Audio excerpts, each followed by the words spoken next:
Como funciona uma usina hidrelétrica? O Zeca adora videogame e é o campeão entre os amigos. O pai do Zeca é escritor e trabalha em casa usando o laptop. A mãe do Zeca fica preocupada e sempre prepara um cafezinho para ele. Agora, você tem ideia que o videogame do Zeca, o laptop do pai do Zeca e a cafeteira da mãe do Zeca têm em comum? A energia elétrica. De onde ela vem? Pode-se conseguir energia elétrica de várias formas. Queima de petróleo, carvão ou gás, fissão nuclear. Até o movimento das águas de um rio é capaz de gerar eletricidade. É isso que faz uma usina hidrelétrica. A energia produzida em uma hidrelétrica é uma das mais limpas e seguras que existem. A emissão de poluentes é muito baixa, ao contrário do que acontece em usinas a óleo e carvão. Isso porque a matéria-prima utilizada para produzir energia é água, um combustível praticamente inesgotável. O processo não é assim tão difícil de entender. Olha só, depois de um estudo cuidadoso para não prejudicar o meio ambiente, a água do rio é represada por barragens. Elas controlam o nível da represa. Se chover muito, as comportas se abrem e dão vazão ao excesso de água. A água represada entra com grande pressão em um aqueduto e segue em direção às turbinas, que são as responsáveis pela geração de energia. A turbina é formada por pás. A água passa e gira essas pás, que presas em um eixo, acionam o gerador da usina, transformando energia mecânica em energia elétrica. O transformador aumenta a tensão da energia, permitindo que ela viaje pelos fios e chegue até as casas, prédios, escolas, lojas e até o videogame do Zeca, o laptop e a cafeteira dos pais dele. Mas você deve estar se perguntando, o que aconteceu com toda aquela água que moveu as pás das turbinas? A resposta é nada. 100% dela é devolvida ao rio com a mesma qualidade de antes e pode ser usada para consumo humano, processos industriais e até para abastecer outra usina hidrelétrica instalada mais à frente no curso do mesmo rio. O avô do Zeca, por exemplo, tem um sítio bem pertinho de uma usina hidrelétrica.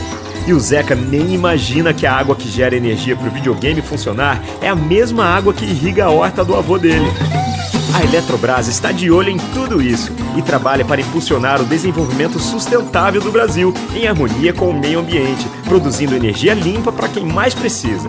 O Zeca, o pai do Zeca, a mãe do Zeca, o avô do Zeca e você.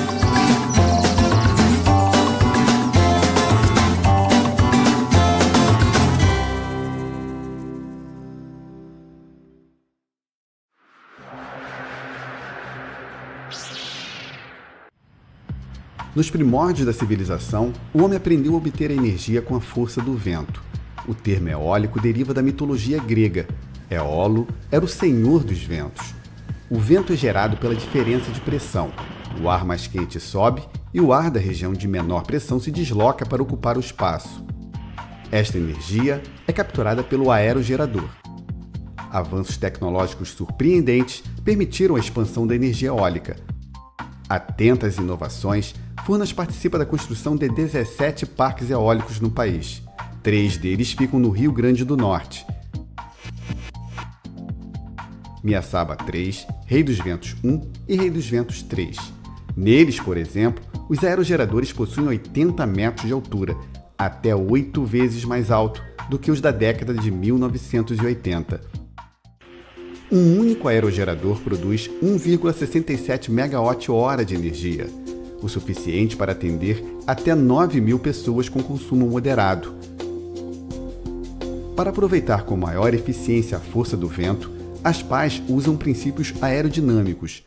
No litoral potiguar, os ventos são constantes, com velocidade de 10 a 12 metros por segundo, o ideal para estes aerogeradores. Se a velocidade do vento for superior a 23 metros por segundo, as pás ficam na posição paralela ao vento e o sistema é interrompido para evitar danos ao equipamento. O movimento das pás faz girar um eixo que liga o cubo do rotor a um gerador no interior da nacelle, o compartimento no topo da torre. A nacelle tem um diâmetro de 6 metros. Somado com 40 metros de carapá, a gente fica com um rotor de 86 metros, que é a área que vai receber o vento e dentro do aerogerador transformar esse movimento em energia. Na engrenagem, a energia mecânica, depois de passar por um multiplicador, será transformada no gerador em energia elétrica. Com investimentos e incentivos, A produção de energia eólica no país cresceu 73% em 2012 em relação ao ano anterior. Furnas ajuda a criar um novo cenário para a energia no Brasil.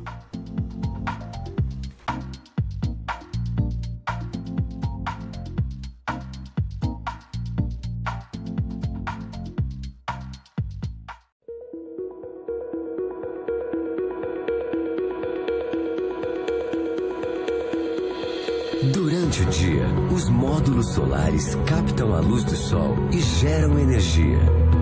Essa energia passa pelo inversor e é convertida para as características da nossa rede elétrica.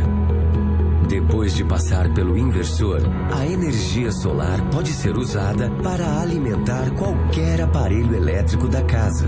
E, se nem toda energia for consumida, o excedente é lançado na rede, gerando seus créditos energéticos. Amanhece e começa sua geração de energia. Nesse período, há menos luz do sol. Então, o que você consome vem na maior parte da rede elétrica. Agora sim, o sol está forte no céu e o solar está produzindo muita energia. Ela é suficiente para abastecer toda a casa e ainda sobra. Assim, o excedente é lançado na rede elétrica e guardado como créditos energéticos. O solar não precisa de um dia de céu limpo e com muito sol para operar. Em dias nublados, eles produzem energia, porém numa intensidade menor. À noite não há geração, mas fique tranquilo, seu sistema está conectado à rede e você irá consumir energia elétrica da distribuidora.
Viagem na eletricidade.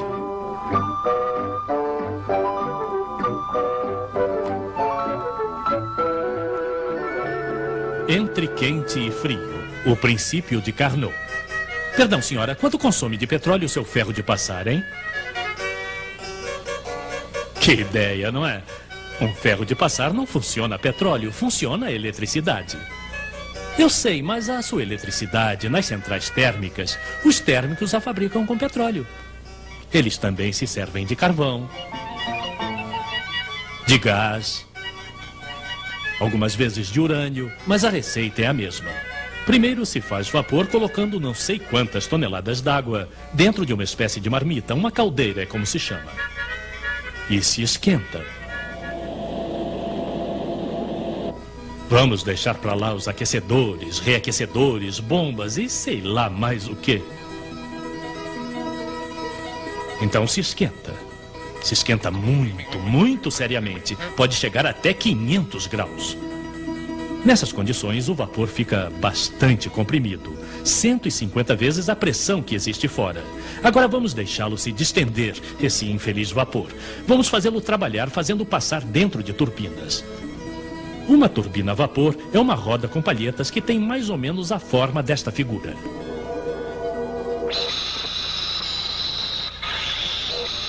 Então encontramos o nosso vapor na saída completamente distendido dentro de um segundo recipiente chamado condensador, onde naturalmente ele se condensa, como seu nome o indica.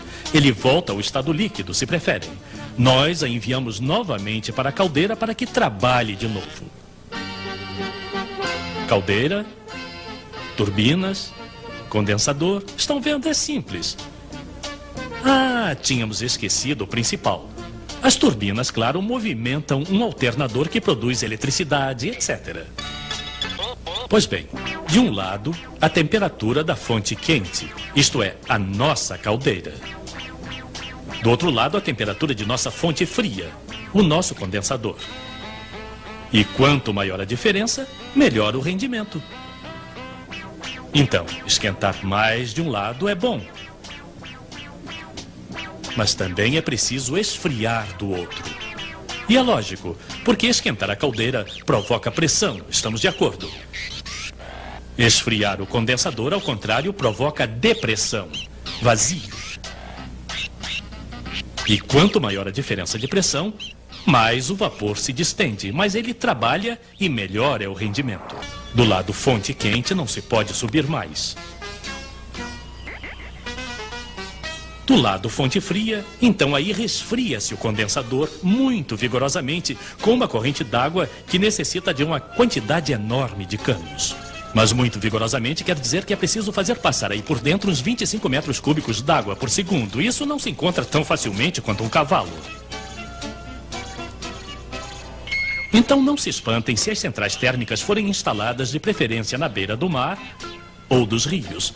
É para esfriar seu condensador, melhorar o rendimento e tirar o máximo de eletricidade de seu petróleo ou carvão.